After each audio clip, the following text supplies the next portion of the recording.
వాడు అనుకున్నది జరగకుండా దేవుని వైపుకు కార్యం మొగ్గితే దన్మని దేవుడు ఎంటర్ అయిపోతాడు అక్కడ.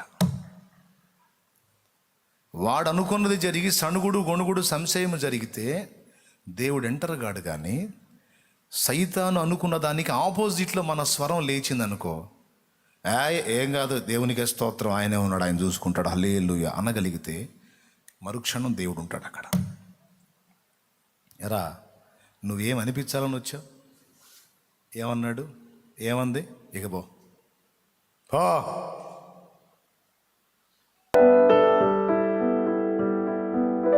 స్తుతించడం వచ్చా? స్తోత్రించడం వచ్చా? ఆరాధించడం వచ్చా? మనసారా దేవుని మయంపరచడం వచ్చా? నీకు శ్రమ వచ్చినా ఎదుటోటికి శ్రమ వచ్చినా నువ్వు ఆ పని చేయి. వాడికి సిగ్గు పోయిద్ది. ఎవరు సిగ్గు? నువ్వు తిడతావని, సణుగుతావని, గొణుగుతావని, నువ్వు ఇబ్బందిగా మాట్లాడతావని, దేవ దూషణ చేస్తావని తెస్తాడు నీకు అవన్నీ సమస్యలు. అవన్నీ ఎదుర్కొంటున్న నీవు దీన్ని బట్టి స్తోత్రం ప్రభా, ఈ ఇబ్బందిని బట్టి హల్లెలూయా స్తోత్రం అంటున్నావు అనుకో, వాడు సిగ్గుపోయిద్దిగా. మరి వాడు ఇవన్నీ తీసుకొచ్చి మన ముందు పెట్టినప్పుడు వాడి దూతలు, వాడి బ్యాచ్ అంతా ఏమనుకుంటారు? మా సాతాను వారు ఈసారి సక్సెస్ అవుతాడు, సదరు వ్యక్తి చేత దేవదూషణ చేపిస్తాడు, వీడి ప్రగల్భాలు బలుగుతాడు, ఈ దెబ్బతో చూడరా వాడు ఖచ్చితంగా దేవుణ్ణి తిడతాడు, చూడండి రా అంటే అదే సాతాను వారు చూస్తున్నాం మేము కూడా అంటే మిగిలిన దెయ్యాలన్నీ.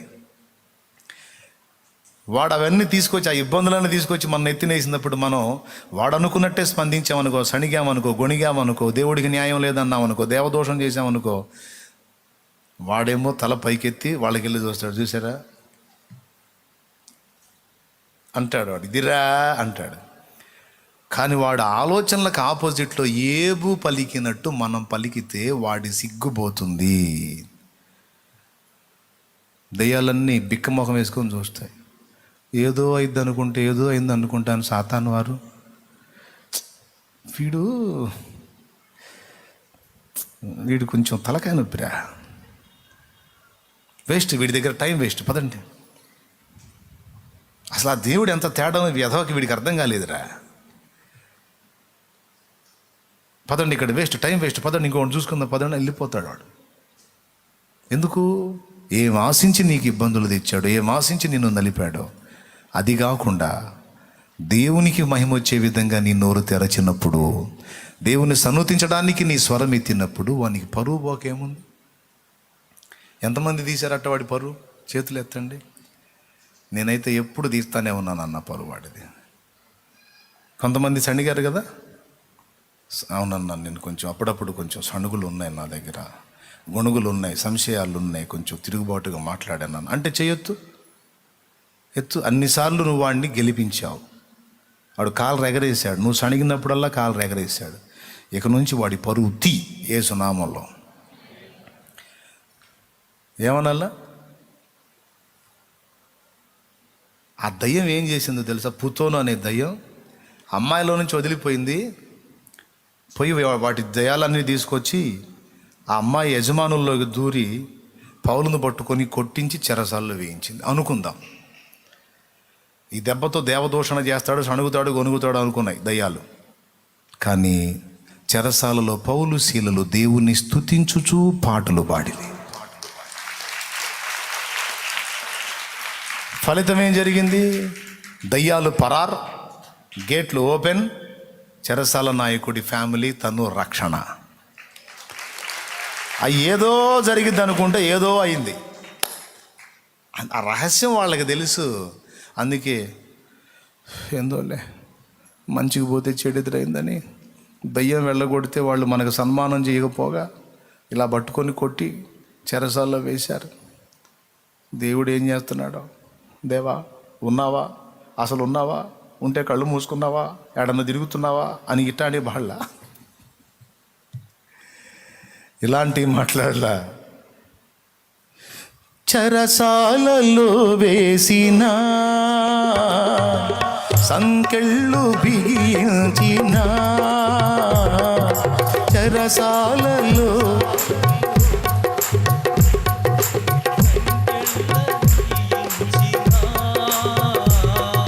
స్తుతి పాటలే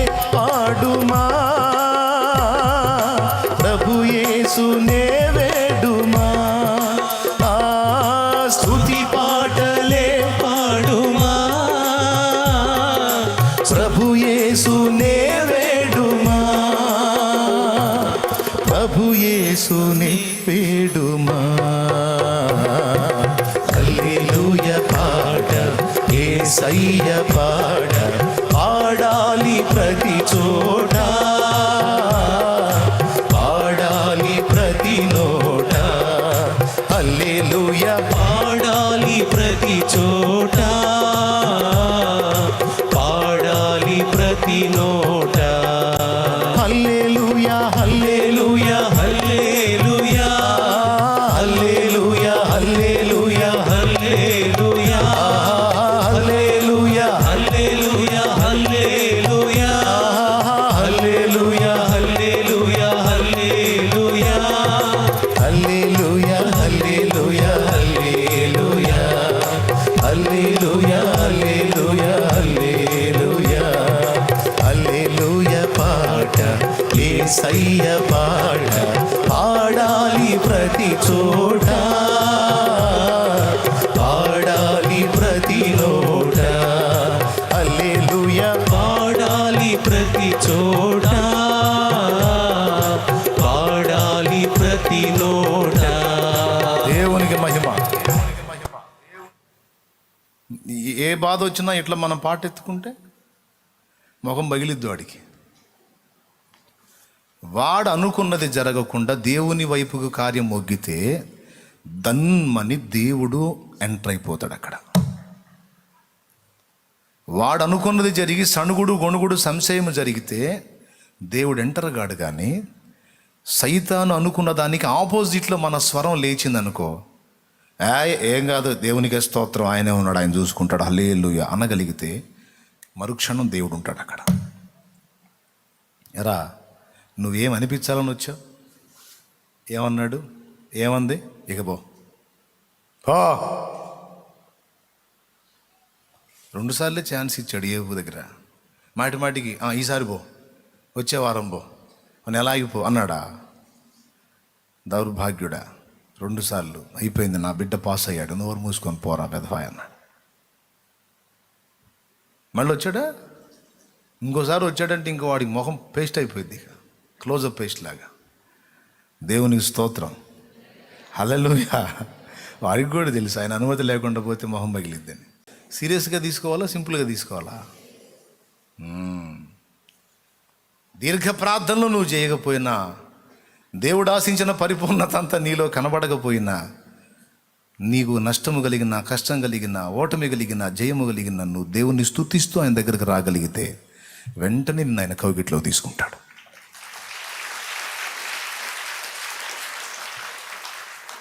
వాడిని అడ్డగిస్తాడు. వాడి పరువు పోతుంది వాడి దయ్యాల ముందు. బకరా అయిపోతాడు వాడిక. ఇప్పుడు చాలాసార్లు భక్తుల దగ్గర అయ్యాడు, బకరా అయ్యాడు. ఇప్పుడు ఏబు దగ్గర అయ్యాడా లేదా? నంబర్ 1 బకరా అయిపోయాడు ఏబు దగ్గర. రెండు రకాలు చెప్పా. మనుషుల్ని ఎలాగ పగ తీర్చుకోవాలి, సైతానుతో ఎలా పగ తీర్చుకోవాలి అని 2 స్తుతి ద్వారా. 3వది చెప్పి ముగిస్తా. ఇది ఎంత ఉంటుందో అనుకోవాకండి, సింపుల్. 3వది, వాడు నిన్ను ఏ విధమైన టార్చర్కి గురి చేసినా నీకు స్పష్టంగా అర్థమైతే సైతానుగాడు కొద్దిగా నన్ను డిస్టర్బ్ చేస్తున్నాడు, వాడు టార్గెట్ చేశాడు, నన్ను ఇబ్బంది పెడుతున్నాడు అనేది నీకు అర్థమైతే, 3వ విషయం చెప్తున్నా, నువ్వు చేయాల్సిన పని ఏంటంటే స్తుతించటం మాత్రమే కాకుండా వాడితో మాట్లాడాలి. నువ్వు నన్ను డిస్టర్బ్ చేసావు కనుక నిన్ను వదిలిపెట్టను, నీ మీద యుద్ధం ప్రకటిస్తున్నా, ఇప్పటిదాకా నేను చేసేదానికంటే ఇంకా ఎక్కువ పరిచర్య మొదలు పెడతా. నువ్వు అనవసరంగా నన్ను కెలికావు, నువ్వు ఉన్నదాన్ని అట్లా ఉంచితే ఇబ్బంది లేదు నీకు. నన్ను కదిలిచ్చావు కాబట్టి అంతకుముందు 2 ఇళ్ళే నేను దర్శిస్తున్నాను, ఇప్పుడు ఇంకొక 7 ఇళ్ళు దర్శిస్తా. నేను వదలను రా, నన్ను రెచ్చగొట్టావు నువ్వు. నన్ను ఏదో ఇబ్బందులు పెడితే, శ్రమలు పెడితే, విమర్శలు చేస్తే, నిందల పాలు చేస్తే, అవమానాలు చేస్తే, ఆర్థిక ఇబ్బందులు కల్పిస్తే నేనేదో అయిపోయి, ఏదో దిగజారిపోయి, డీలా పడిపోయి, ఏదో అయిపోతాను, ఏదో చేస్తాను అనుకున్నావు కదా.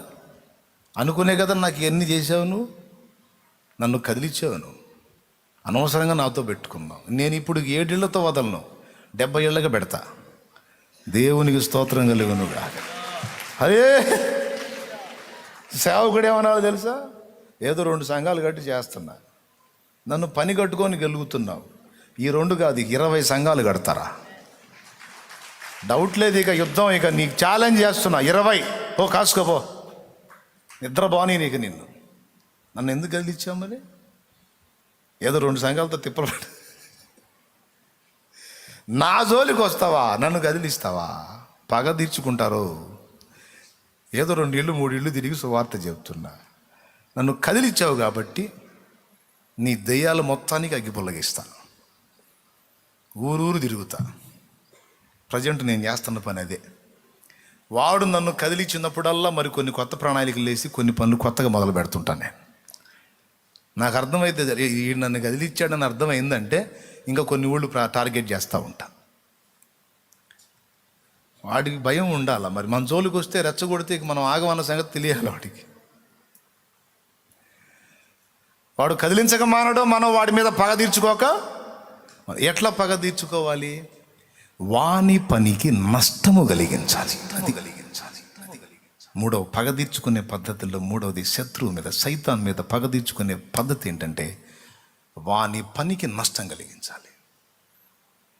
ప్రార్థించే బిడ్డల్ని కదిలిచ్చాడు అనుకో, నేనేదో పద్ధతిగా ఏదో రోజుకు 2 సార్లు ప్రార్థన చేస్తున్నా. నువ్వు నన్ను కదిలిచ్చావు కాబట్టి ఇప్పుడు రోజుకు 5 సార్లు చేస్తా.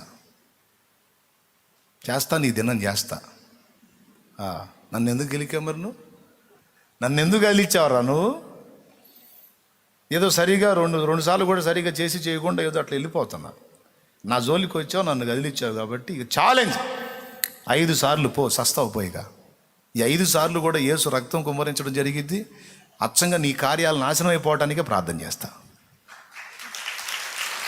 నీ కార్యాలు, నీ దెయ్యాల కార్యాలు, నీ దురాత్మల కార్యాలన్నీ విఘ్నపరచబడి నిర్వీర్యమైపోయి నాశనమయ్యేటట్టు చేస్తా.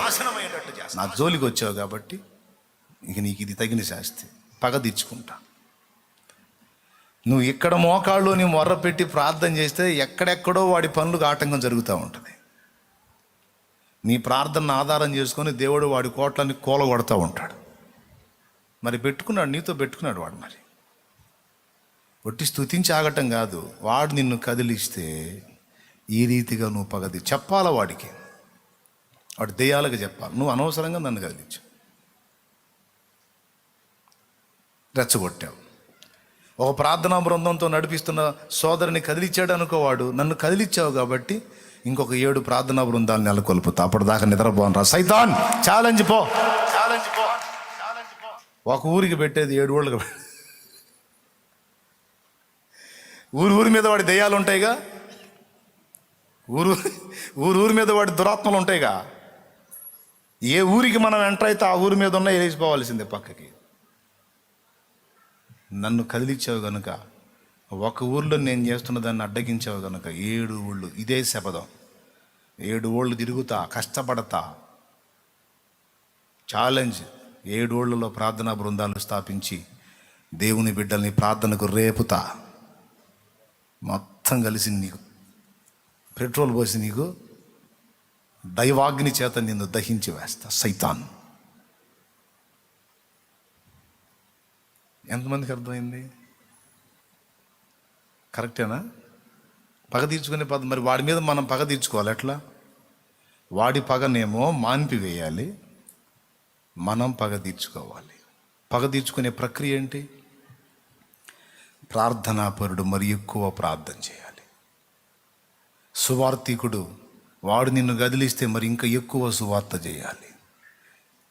వాడికి భయం పుట్టాలి, వీడిని కదిలించకూడదురా, ఈవిని కదిలించకూడదు. కదిలిచ్చానంటే అమ్మ ఇంకా 7 ఊళ్ళకు పెట్టింది, అమ్మ ఇంకా 7 ఊళ్ళను కదిలిస్తాడు వీడు. Very danger. ఏదన్నా దురాత్మ పొరపాటున మన వైపుకి వస్తే రాయ్ పెదవా వాడి జోలికి పోకరా, ఇట్లా వాడు వెరీ డేంజర్, రా పక్కకు రా, చాలా చేశాడ్రా బాబాడు అని వాడు తత్తరపోవాలి. ఇలా మీరు తయారు కావాలని దేవుడు కోరుతున్నాడు. వాడికి భయపడటం, గందరగోళం అయిపోవటం కాదు, వాడి మీద యుద్ధం ప్రకటించాలి. నువ్వు నన్ను టార్గెట్ చేసావు కనుక నీకు ఇది శాస్తి. మొన్న అదే చెప్పా సైతాన్ గాడితో, నన్ను బాగా టార్గెట్ చేస్తున్నావురా నువ్వు, నీ పని అయిద్దని. నేను సైతాన్తోనే, వాడు ఏ మూలలో ఉన్నాడో నాకు కనపడకపోయినా సరే నేను అనేది వింటాడుగా, నేను వదిలిపెట్టను. ఏదో కొద్ది గొప్ప అనుకున్నా, నువ్వు మాటి మాటికి శోధిస్తున్నావు కనుక ఇంకా ఎక్కువ చేస్తా. ఏం చేస్తానో కూడా నీకు అర్థం కాకుండా చేస్తా, చూద్దుగా నాగని నేను మాట్లాడా.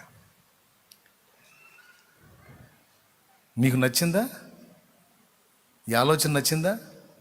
ఇంకేం మరి, ఆల్రెడీ నిన్నేమన్నా కదిలిచ్చున్నాడా వాడు?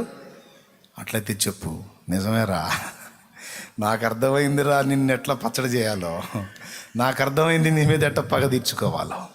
ఖచ్చితంగా నేను నీకు ఆ పని చేస్తా. మర్చిపోవద్దు ఈ విషయాన్ని. ఈరోజు చెప్పిన ఈ వర్తమానం దయచేసి మర్చిపోవద్దు. హృదయంలో భద్రం చేసుకొని యుద్ధానికి పూనుకోండి. దెబ్బ కొట్టిన దాన్ని ఊరుకోకూడదండి. పందెం కోళ్ళ స్టోరీ తెలుసుగా మనకి. గాయం తగిలితే కోడి ఆగిద్దా? గాయం అవతల కోడి అట్ట కత్తిన అందనుకో, గాయం తగిలిందనుకో యువతల కోడికి, అమ్మో గాయం అయిపోయింది బాబాయ్, ఒరే ఎక్కడున్నారా ఓనరో యజమాని అంటదా? వాడు వచ్చి, యజమాని వచ్చి పట్టుకోపోయినా కూడా వాని చేతుల్లోంచి లాక్కొని పోయి ఎగిరిచండిది దాన్ని.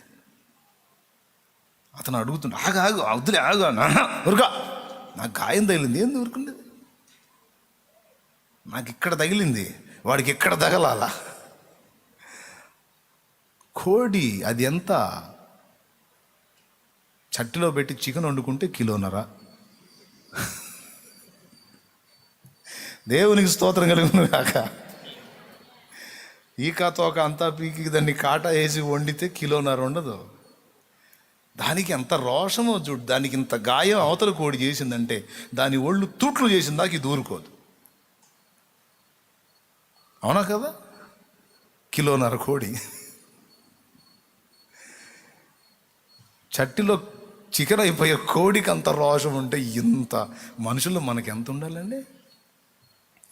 మరి వాడు మనల్ని గాయపరిచి, వాడు కృంగతీసి, డిస్టర్బ్ చేసి, ఇబ్బంది పెడితే ఏడుస్తూ కృంగిపోతా కుమిలిపోతా యజమానుడా అనుకుంటూ కూర్చోవాలా?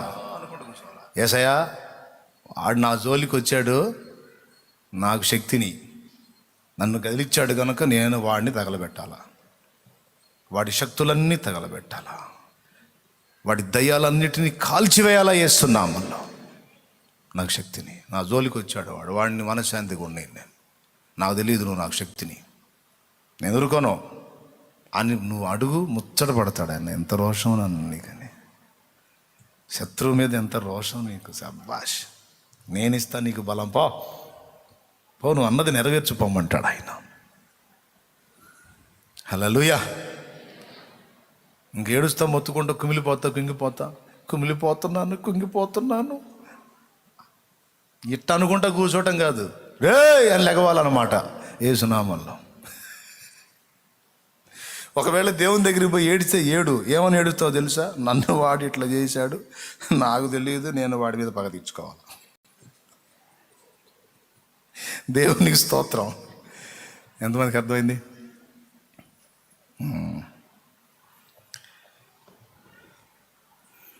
బల శౌర్యము గల నా యేసయ్యా, శతకోటి సైన్యములైన నీకు సాటి అగుదురా. బల శౌర్యము గల నా యేసయ్యా, శతకోటి సైన్యములైన నీకు సాటి అగుదురా. మారవే నీ సాహస కార్యములు ఎన్నడు, ధైర్యముగా నిన్ను వెంబడింతును. మారవే నీ సాహస కార్యములు ఎన్నడు, ధైర్యముగా నిన్ను వెంబడింతును.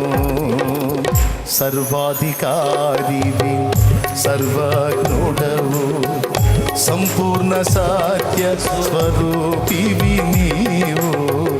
సర్వాధికారివి, సర్వజ్ఞుడవు, సర్వజ్ఞుడవు, సంపూర్ణ సత్య స్వరూపివి నీవు.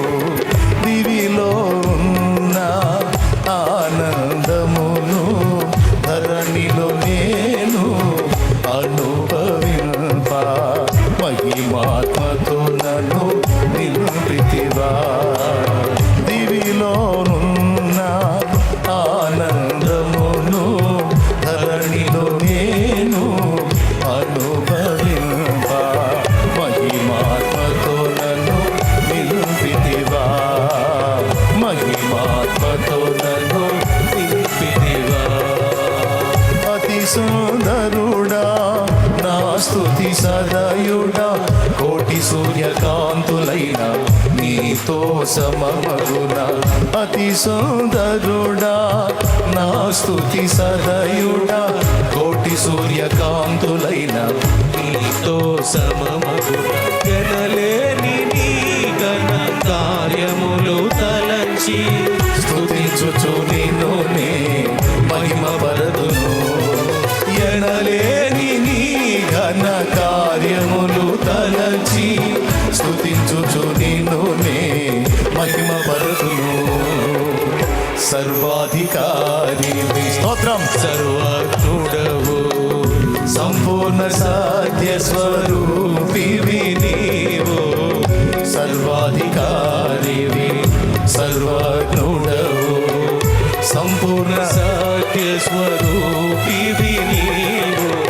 దివిలోనున్న ఆనందమును ధరణిలో నేను అనుభవింప, మహిమాత్మతో నన్ను నింపితివా.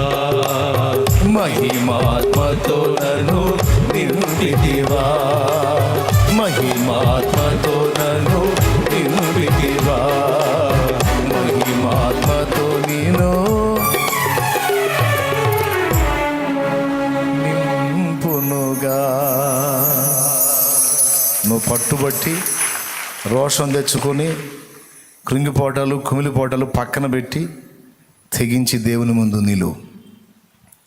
నువ్వు ఒక ఆత్మని 2 ఆత్మని రక్షిస్తే వాడు నిన్ను గద్దించాడు అనుకో, అయిపోయింది, నన్ను గద్దించావు, ఇంకా అనేక మందిని రక్షించడానికి పోనుకుంటా. నన్ను ఎందుకు గద్దించావు? నేను ఇంతే చేస్తా. బాలుర యొక్కయు చంటి పిల్లల యొక్క లక్షణాలు ఇదొకటి. వాడిని కదిలించకపోతే లేదు, కానీ కదిలిస్తే ఇంక ఎక్కువ చేస్తాడు వాడు. గమనించారు మీరు? పిల్లల్ని మీరు నోరు మూపిటాన్ని ట్రై చేయండి. చంటి పిల్లల్ని దెబ్బ కొట్టే కొద్దీ సౌండ్ పెంచుతూ ఉంటారు.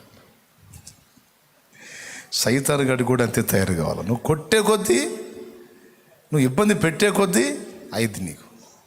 కాబట్టి వాడు మనల్ని కదిలించక మానడు, మనం కూడా వాడి మీద పగ తీర్చుకోక మానకూడదు. ఎవరి మీద? మనుషుల మీదనా సైతాను మీదనా? వాడు మన శత్రువు, మనుషులు కాదు. ఇద్దరిని రక్షించినోడు ఇంకా 4 ఆత్మను రక్షించి నవ్వాల సైతానికి వెళ్ళి చూసి. మరి నన్ను ఇంత చేస్తావా నువ్వు? ఈ 4 కాదు ఇంకా ఉంది. రా, నీకు దమ్ముంటే మళ్ళీ నన్ను కదిలిచ్చి నీ పని చేస్తా. నేను దేవునికి ప్రార్థించక మానను, స్తుతించక మానను, దేవుని పని చేయక మానను.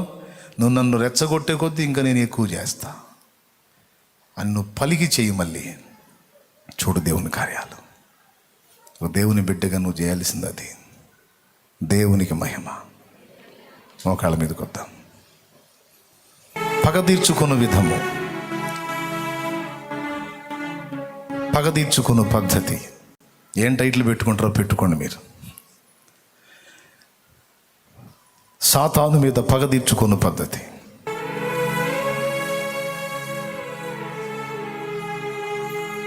కొంచెం చేసేవాడిని సాతాను కదిలిస్తే ఇంకా కొంచెం చేయాలి, ఇంకా చేయాలి, ఇంకా ఎక్కువ చేయాలి.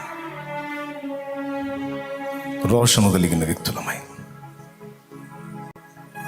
కేజీన్నర కోడికి ఉన్న రోషం 70-80 కేజీలు ఉన్న మనకు ఉండొద్దు. ఎంత ఉండాలి? ఇంకా చచ్చుదద్దమ్మలాగా ఉండాలా? ఓటమిని అంగీకరించాలా? కృంగిపోయి కుమిలిపోవాలా? వాడు గంతులేయుడు, ఆ పని చేస్తే మనం, వాడు చిందులేయుడు, మనం అట్లా చేస్తే, వాడు డ్యాన్స్ ఆడడు, మనం కృంగిపోతే. ఆ ఛాన్స్ ఇవ్వకూడదు. సవాల్ విసరాలి. దెబ్బ కొట్టావు కదా, కాసుకో, పడిద్దిరా నీకు సరిగ్గా, నిన్ను సరిగ్గా చేస్తా, నీకు కాసుకో. నన్ను గదిలిచ్చావు కదా, నన్ను ఇబ్బంది పెట్టావు కదా, నన్ను టార్చర్ చేసావు కదా, కాసుకో. వదిలిస్తారా? ఎంతో తెలుస్తాం. సవాల్ విసురు, మాట్లాడు వాటితో.